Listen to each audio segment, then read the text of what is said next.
Ah, we're live. Hello everyone, Drew Murray from D20 Advice here. I'm live on my phone, which I think is the first time I've gone live from my phone on YouTube. So this is an experience. It's weird. But yeah, this is day 4 of the hashtag My 30-Day World thing. My dear darling wife is on my computer at the moment. And so instead of recording and editing and stuff and booting her off, because she's not feeling great at the moment, I'm deciding to leave her to it so that she can conquer the world on Civilization 5. And instead, I'm talking to you on the phone because it can easily be done on the phone. So, yeah, day 4. Day 4 is who is the most notorious, I believe it was, notorious hero of your world.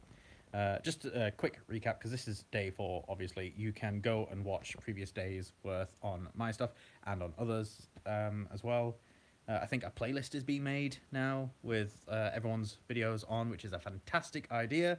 It's something I, in fact, approached Tim Kearney about from Tabletop Terrors. I was like, why don't you put it all together in a playlist? And I got a message from someone else saying, that's what I'm doing. So, yeah, great minds all think alike, apparently. And fools seldom differ. But yes, so the details on what this is are found in those other videos. I'm not going to go into that in future videos, but for this one, because I've already yammered on about it, Tabletop Terrors, the absolute tabletop guys, they are releasing a book, which is Dead Man's Guide to Dragon Grin being their campaign world, and they've done this really cool promotional thing, which is this My 30-Day World program, where we all talk about our world for 30 days. So that's what we're doing. And you get like different questions on each day to sort of help flesh out your world for other people. So notorious heroes of the world of Taihun. There's one that I can think of that I've had consistently every time I've run Taihun. Every time I've run it, it's been a little bit different. Because I've still been feeling out exactly where everything is placed. But the one thing that's consistent is Simon Besal. Simon is a drunk. He is very unapologetic about the way he deals with heroes. 9 times out of 10, when we're starting a new game in the campaign world of Taihun, Simon Basal is the one that is giving the adventurers their first quest. He meets them drunk in a bar, gives them a mission, they go off and do it for him, because he is too drunk and too old to do it himself. But he is willing to share in the spoils of whatever's there. And that is the promise that he gives you, that if you go and do this thing for him, then you get a share of whatever's there. It's a treasure hunt, essentially. And Simon harbors secrets. Mechanics-wise, class-wise, he's always been a cleric. Version 3, version 5, a cleric is what he is. And that's also his function in the society. He functions as a priest. So he is there administering to the religious needs of the populace, spreading the word of the Taihun. Something about Simon gets discovered throughout the course of play. If you decide to stick around that area and interact with Simon, you eventually find that Simon is a former member of the Taihun. So he was at one time a god, and that the Taihun are a cyclical group. They gain members and lose members. There's always 10 of them. But, excuse me, I'm about to sneeze. Oh, no, I'm not. Yes, I lie. No, I felt a sneeze coming. But yeah, Simon Basal is one of the Taihun. You can become a Taihun. He has lost his connection to the Taihun. There are currently only 9 Taihun in the Taihun. There's something wrong there. Simon has come down to the mortal realm. He is technically still a Taihun, although he no longer operates with them.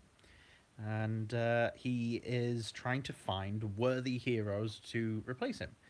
But he also understands that what he's essentially talking about is, to most intents and purposes, a death sentence. You will abandon your mortal life and become an immortal god far away on the far end of the universe and not really have much interaction with the world as it is now. You might as well be a whole new person with all the new stuff you'll be dealing with. So because Simon cares a lot about people, he felt the need to come back. And because he cares about people, he knows two things. One, that he needs to find a replacement. And two, that the replacement will not like being a replacement, and he doesn't want to force people. So Simon is stuck in the mortal world, trying to have his cake and eat it, and knowing that he can't. And so he is tormented, hence the drinking.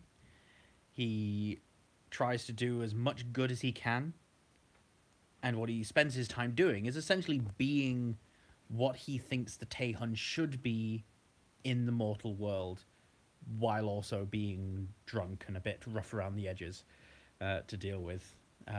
So he organizes groups of adventurers. He gets people moving around the world to make the world a better place. And so that's why he's like a key central figure. And that's the main hero that is not the player characters in my campaign world. The rest of the heroes are the player characters. Yes, there are loads of myths and legends from eons past that'll tell of the occasional hero here and there, but they're all like just little ditties, little tales that bards tell around campfires and things. When I'm running the campaign as well, what I encourage people to do is, at the beginning of a session, share a bard's tale. This is a story about the world that they're in, or their own characters, and it can be as exaggerated or humble as they want it to be. So they can tell it as if it's a factual story about their character's past. They could tell a story about a completely different character, and it's something that happened in a faraway land. Of course, anything that's told during these bard's tales that are done at the beginning of the session to get people into character as well. So I encourage people to tell a story about the character's past to help sort of get them into the right mindset. But if they tell a story about something else, it could be part of the world. It could be part of that world's history. It could be a bard getting drunk one night and telling this story, and so the character believes that this is a legend, that this is a myth, that this has happened at some point in the world, but it may not have done. This gives you the freedom to sort of pick and choose what you want to have carry on in the world after the fact. So I haven't spent time developing other heroes. I've got my main villain, that Dinimtol that I spoke about in the last video. I've got the main hero, Simon. And the real heroism comes from the heroes, the player characters that are running about in the game. So I haven't created like a proxy for my ego in the campaign world. I haven't